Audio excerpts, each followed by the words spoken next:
What's up guys, it's me Chris and I've got another video for you. Just want to do a couple of quick mods to this controller since I've actually got it and I'm gonna start playing with it. I've already went ahead and drilled into the back of the L2 and the R2 in order to add trigger stops. I've got the actual trigger stop pieces there. I actually did this while I was playing the game the other night just to kind of get the sensitivity just right for playing Call of Duty. I am gonna be getting another controller at some point. Hopefully my wife will spring for that one in February. Hope she's listening right now. Just a standard controller when Street Fighter comes out, because I do like to play fighting games and I like to play with controller versus a stick. I will even use a pad if that's available, and I think I've got a few lying around.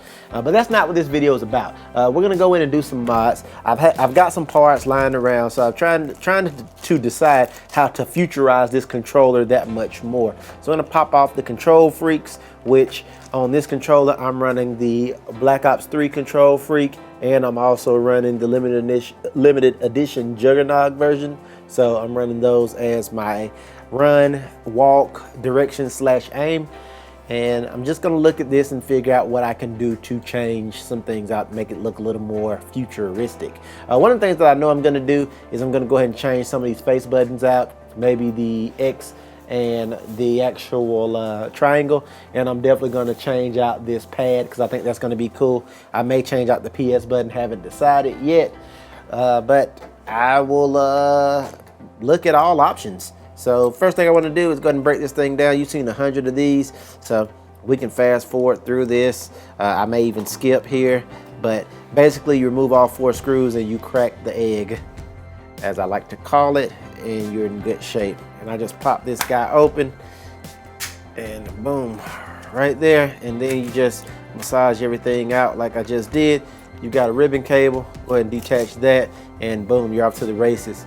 On these newer controllers, it's a lot harder to keep the L2 and the R2 in, so just want to make sure that you're aware of that. Don't panic if they come off with the back of your controller.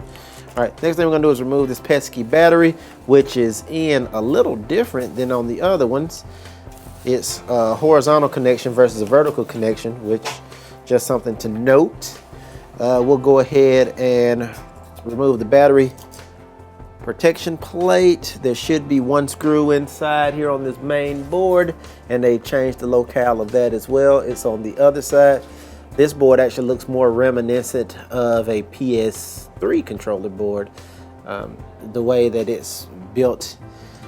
And you've got 1 more safety clip here that you want to flip. And actually, I don't know if there's a clip anymore. Nope, it's just a straight pull down. So this is stuck in here, and you just pop that guy up and out of there, I think. Let's grab this little lip here.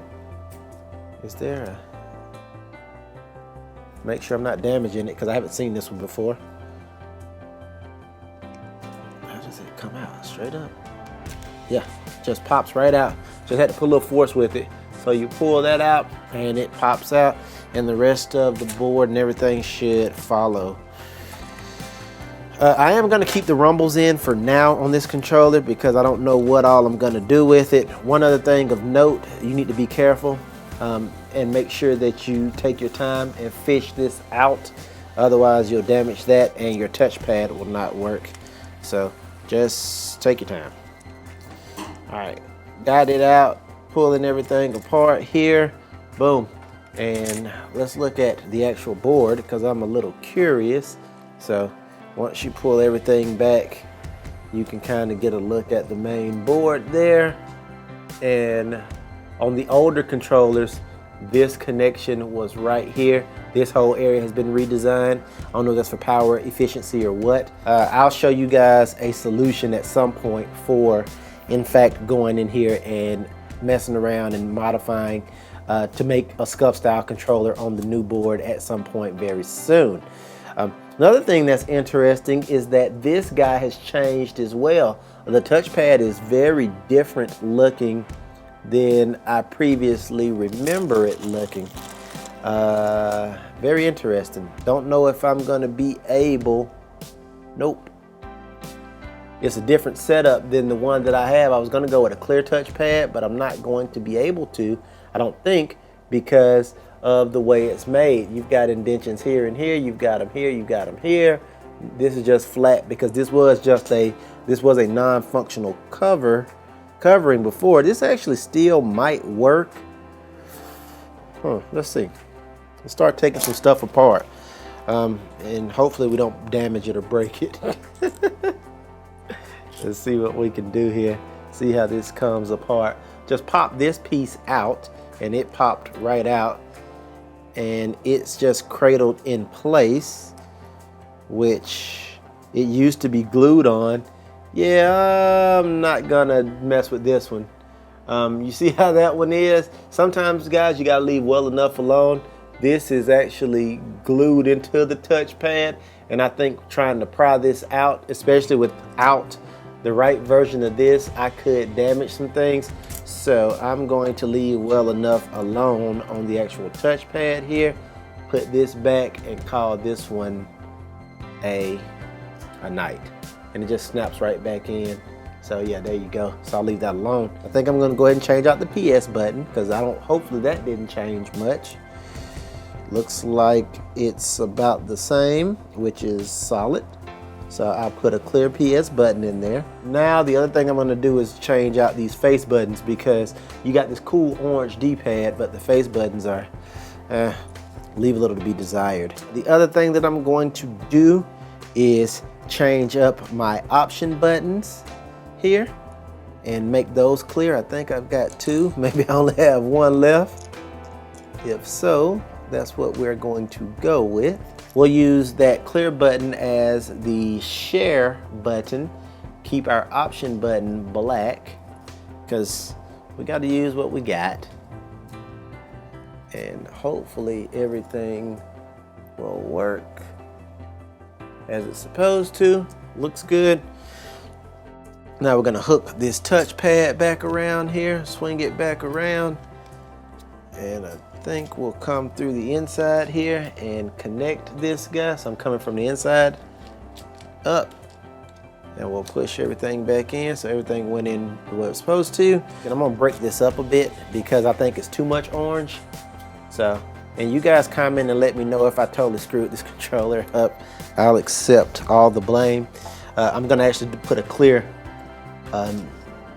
analog stick in there just to break up the monotony of that color scheme. I thought that was just a little bit too much going on, so I'm gonna put this clear on here. So let's go ahead and put this set screw back in, and we'll take a look to see how those changes worked out for me, if they worked out at all.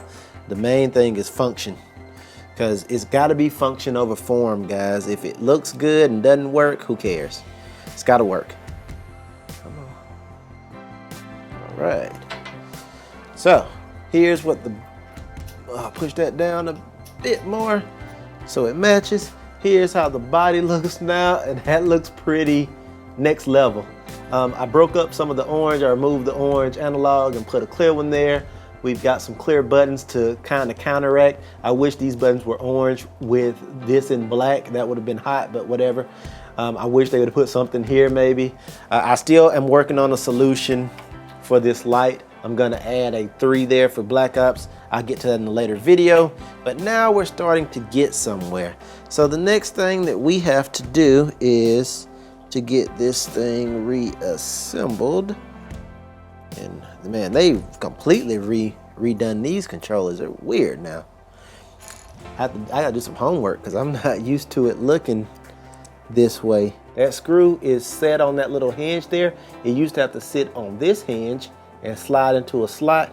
Now you basically just slide this under, and it doesn't even really snap in anymore. Kind of snaps in, but you know, not really. And that's it, it's in there. This cable basically just slides back down in this slot. We'll get it in if we can. And let's see. Come on. This is a pain in the ass to get this cable back down in here. Now you got to be real careful too, guys. You do not want to damage any of your cables But this one is a lot harder to put in than the old style with the flap. I guess this was a cost saving measure because you cut out one of those other pieces of plastic that was there. All right, cool. So that one's in and it's secured. So now we just gotta get the tray back in. The tray's in, the reset button's there, so that's pretty easy. There's a little hook here for your battery cables to go under. You kinda can see it. Get it set, and boom, our controller is ready to be put back together. We're only missing one more cable, and that is the ribbon cable from the LED back, which in turn charges the unit. So we just have to line this guy up and plug him in. Now, we're just gonna close this guy up. The reverse of opening it. And I push these guys back in.